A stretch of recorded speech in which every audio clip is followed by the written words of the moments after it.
Esta primavera, florescemos juntos. Apoie as vozes plurais que não têm medo de ir contra a corrente e partilhe a sua opinião nos comentários. Desfrute de todos os benefícios Observador, agora com 20€ de desconto. Assine hoje em observador.pt.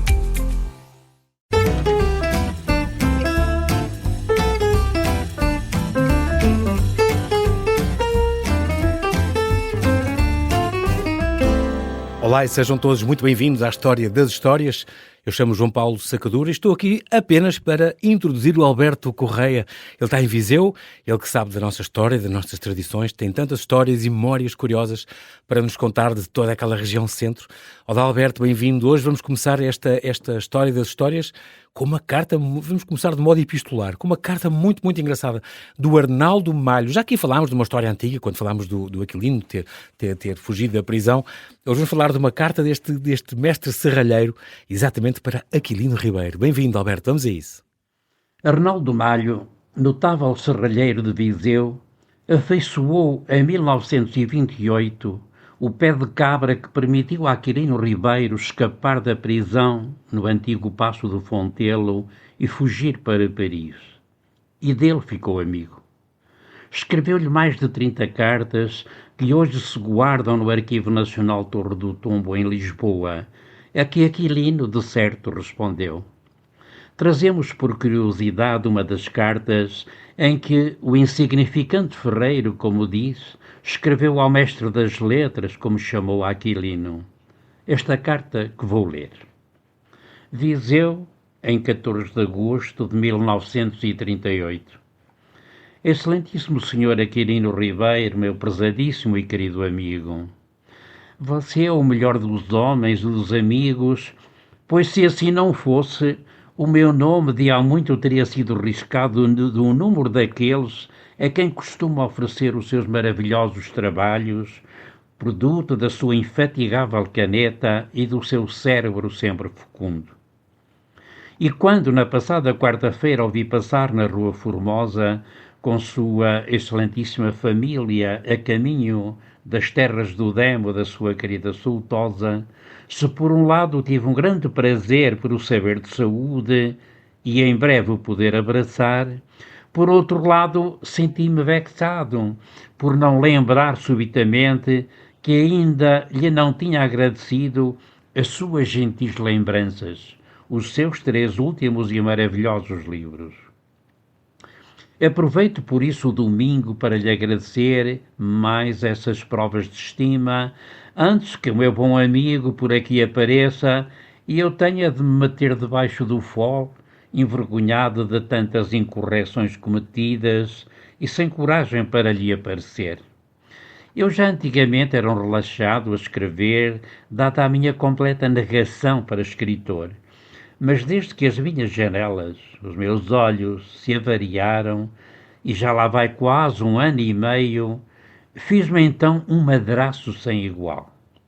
São já os 3 os livros recebidos, sem ao menos ter mandado um postal acusando a recepção, comprometendo ainda aos amigos que deles me fizeram a entrega e levando por certo o oferente a pensar de si para si.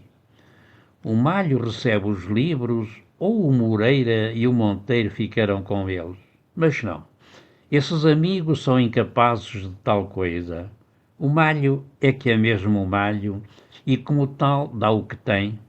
Por isso, fez de contas que os meus livros são a sucata que ele manipula, e não lhe ligou nem ao autor. E todavia eu recebi os livros.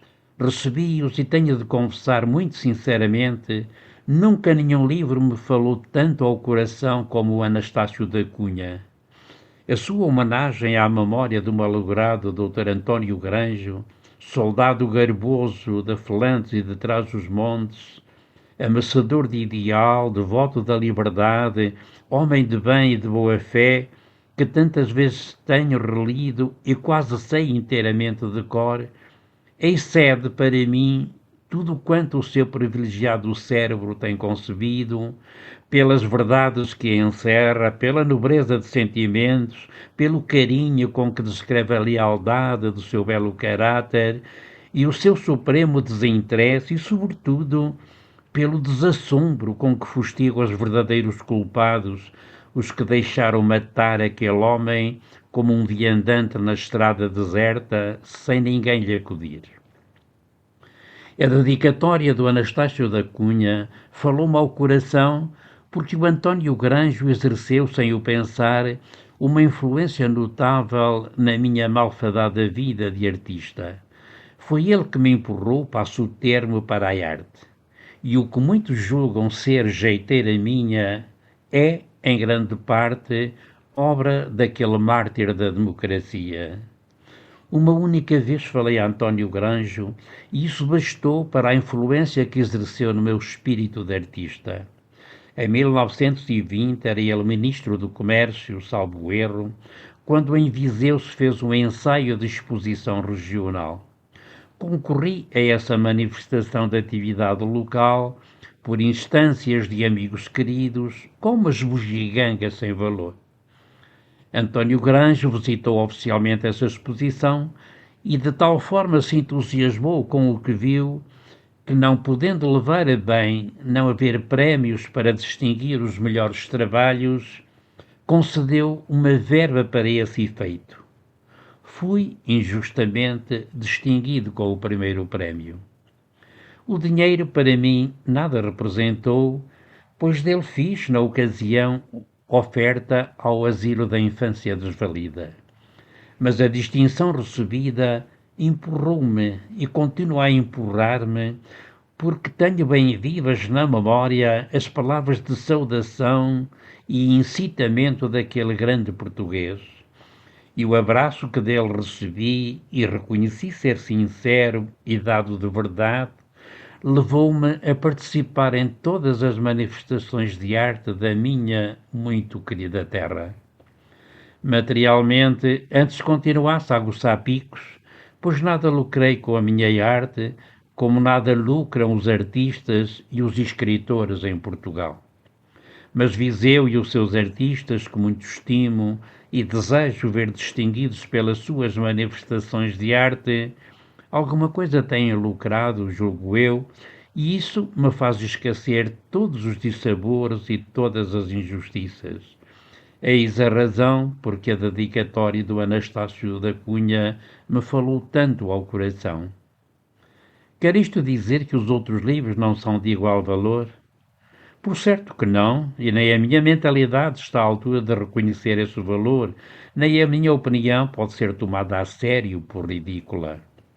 São Bonaboião é um prodígio de imaginação que encanta pela pureza da linguagem e nos maravilha do princípio ao fim.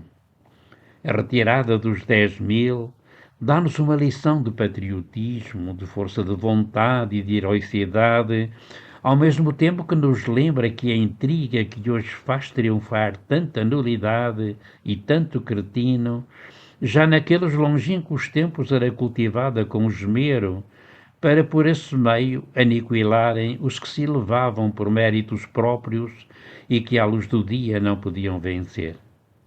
Esqueço-me, porém, de que o sapateiro não deve ir além da chinela e que não tenha por isso o direito de lhe roubar o seu precioso tempo com banalidades descabidas.